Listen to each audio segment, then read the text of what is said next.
that little bit of fatty pork from the overseer tasted mighty good and a lot longer when drawn from a slow boiling pot of peppered okra, cress, and cabbage, a lot tastier than as a fast chew in one hungry mouth. Savvy African-American cooks in early Virginia took the usual plantation ration of a peck of Indian corn and a pound of hog's head, midlands, or jowls, and remembering foodways from their homeland in West Africa, created what became that great trademark of Southern cuisine: delicious seasoned vegetable stews and gumbo with cornbread on the side. Not books of training, but a gift both rich and rare, whose ladle is as a royal scepter in her hands, who has grown sleek and fat on the steam of her own genius, wrote one 19th century Virginian of one of these West African cooks.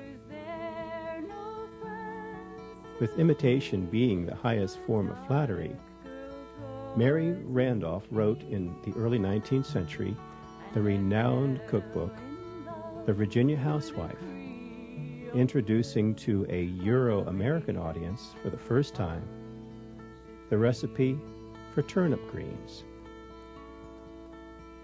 So what's the catch, the secret to this delicious food?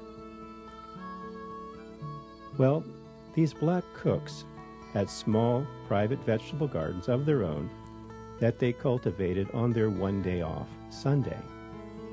Moreover, they might grind Indian corn to meal and roll it into dough and bake it, either on a big frying pan or, as in the early days, on the face of their garden hoe. Of course, those cakes became known as hoe cakes.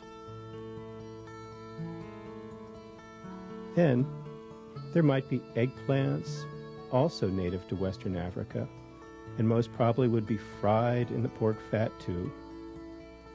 Or, this master cook might coarsely break up the corn and boil it into a pulp, making hominy. So these porridges and cakes or breads accompanied the pot liquor, as we call it, or stewed gumbo, creating by adding pepper, a few squares of fatty salted pork from the smokehouse, and adding all of that into the cooking water of cabbages, cress, pokeweed, or turnip greens. Now maybe a yam or two would also be baking in the ashes of that very same fire. To wash it all down, another West African native garden giant was the watermelon, which these cooks and gardeners, drawing from their agricultural tradition of vegetable gardens and a high-starch diet, would plant and grow, not only as a dessert, but a critical water source during the driest days of summer. The hair upon her shoulders in jet black rings.